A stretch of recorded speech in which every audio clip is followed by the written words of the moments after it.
Hey everyone, my name is Dara. This is Dear Hallmark, season 2, season 2, season 2. And this is a space where we just talk about Hallmark Channel stuff, right? Right? Where Your Heart Belongs stars Jen, Lilley, and Christopher Russell. And I will tell you flat out, where my heart belongs is not in this movie, okay? What we talk about, what is this movie? It is about a marketing person, social media person, don't exactly know her job, but Mackenzie Sullivan is trying to get her mojo back and get her clients back because this social media influencer is just coming for her. So while she's trying to do that, her best friend is like, oh yeah, I moved my wedding up from next month to in 2 weeks. So I need you to come home with me and get everything together. So she goes home, reconnects with her best friend's cousin, who they used to have some feelings for back in the day, who's played by Christopher Russell. His name is Dylan. And then they go about planning this wedding and they get closer to each other. But also her dad runs a maple syrup farm and he's putting too much work on himself. And Dylan may or may not be trying to take over the farm. But also, Mackenzie is using her friend's wedding to try to up her social media numbers and get her career back on track. But also, Mackenzie is using social media too much while not being in the present. But also, Mackenzie is putting her thing, like her vibe, onto her best friend's wedding and not letting her best friend's wedding be what her best friend wants. What? I feel like this movie is a blender of things that didn't gel well. It was just like we had all of these ingredients, right? We had social media versus real life. We had city versus the countryside. We had my wedding versus your wedding. We had taking over the farm versus selling. We had sick dad. We had deceased mom. We had best friends planning a wedding. We had rekindled childhood relationships. We had best friends all coming together. And then you put the top on it, you hit and it was just like it spilled everywhere and it just didn't come together. I don't know what this, I'm like, what? Don't be trying to give me maple syrup now because you realize you missed it in fall harvest. You had your chance. And you said, no, I will not collect that $200. I will not pass go. And so I was like, fine. I had an attitude, but I was like, fine. Y'all, this movie, I'm sorry, this movie was janky. It was discombobulated. It was a lot. I'm just gonna go down my notes here. The super hot cousin line. I literally felt the gag right here. I was like, no. Let's never say that again. Let's never say that again. So we have maple syrup farm while giving you spring vibes because the color palette of this movie was pinks, purples, pastels, greens, blues. But we're showing it in the winter. You're confusing me. The whole social media versus real life thing was pushed way too hard. It was like they were trying too hard to let us know, okay, Hallmark, we know you know what TMZ is. We know you know what Instagram is, what a hashtag is. Like, this movie was trying way too hard. And unfortunately, Nelson Wong's character didn't, that one felt like it was trying too hard because he pronounced couture.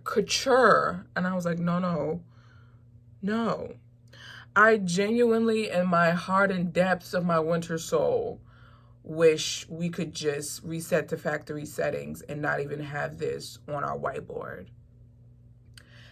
can we just erase this off the whiteboard, go back into the boardroom and come up and get another one? Because this wasn't it. This wasn't it. And it pains me because this is the second New Year, New Movies in a row of Jen Lilley's that I felt like was completely unnecessary. Like, I'm sure we could have all went on with our lives without having watched this movie. Which is unfortunate. It was literally like watching water boil. But the water never boils because you realize you didn't turn the stove on. That's what this movie felt like. Dude, it was, oh gosh. It literally pains me to even talk about it because that means I have to remember the movie. Him trying to get her to be off the phone in the bowling alley, and he's like, just, what if I want you? What if I need you for something? When I tell you I cracked up, I know that was supposed to be a sentimental moment. I know. It just didn't connect, Jack. It didn't. We got a dial up. You know, the... I never hear welcome. Never hear it. Never heard it. I don't think I ever will. And then after the bowling scene, when she tries to be nosy, first of all, that banker should have been more diligent in not saying anything. I know we're a small town. I know we know everybody, but it is not her business. It is not her business. It's not her business. She moved away. Yes, that's her dad, but it's not her business. And that information should not have been disclosed. And she tried to finagle and finesse her way up into the finances, into the moolah, to try to see what was going on because she saw a foreclosure notice come in the mail. Nah, Jack. Hit the road, Jack, and don't come back no more. But she says this line because she realizes she left the bowling alley with the bowling shoes on and she has her feet propped up like this, right? And she says, if I hadn't been busy playing Cinderella while bowling, I would have seen this coming. What? What does that mean? What are we talking about? You ain't poor. You ain't broke for nothing. You're not hurting for anything, sis. You're walking around here on first of all, her outfits were dope. I just want to say that. Jen's outfits were tick all of the boxes. Loved it. But you walk around here looking like you eating well and you drinking your water and you're minding your business. So I don't understand where that Cinderella reference come from. Again, we got another tinge of just randomness. That beat when the DJ came, oh gosh. I was like, I know we're trying to be modern and progressive, but let's just leave trap out of Hallmark. I don't want to hear no type of trap electro beat in any of my Hallmark movies. I felt so like, okay, I knew I should have known this was next after the Dougie thing in Christmas Contest. I should have known this was next. This was the trajectory of where we were going. We tried to do a Dougie. Because, you know, all of our early 2000s dances are coming back. We got the Harlem Shake, the Dougie, the Chicken Head, the Hilton. Everything is coming back. And so now we're like, what? I'm exhausted just trying to replay this. Oh gosh.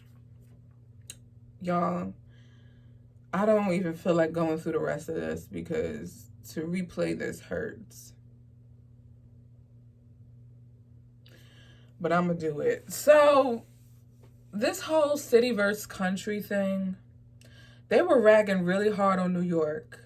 And New York didn't do anything to you. New York is just minding its business. Being busy. It's being busy. It's hustling and bustling. And you're just out here provoking it like an older brother with nothing else to do. That gave me like 2018, 2017 Hallmark vibes. Like, Why we gotta rag on New York like that? Why we gotta rag on the city like that? You know? And two little things with the wedding, the actual wedding. So when it was the bride's turn to actually come in and they're playing the bridal music, why were people rushing to their seats?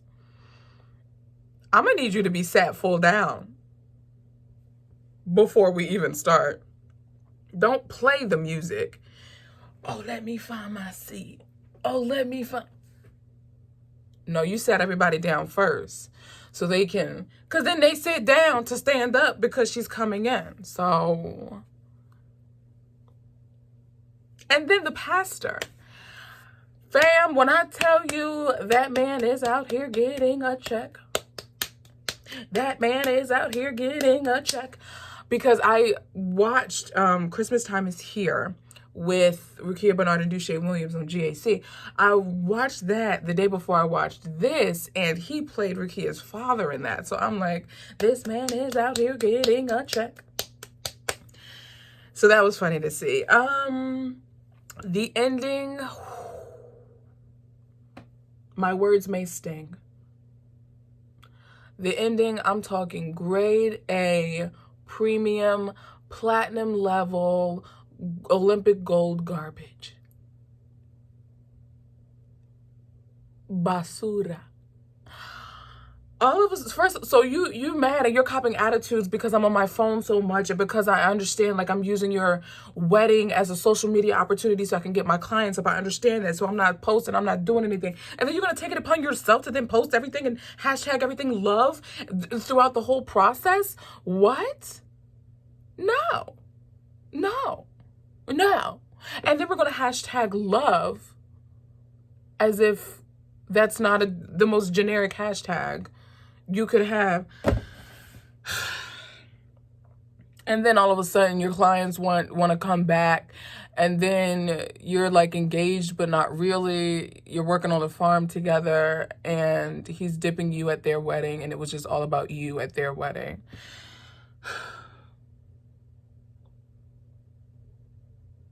I gotta watch The Wedding Veil because my stomach hurts. My stomach hurts. Y'all, this is Dear Hallmark. This is where my heart belongs. This is not where my heart belongs. Or where your heart belongs. Where does your heart belong in terms of this movie?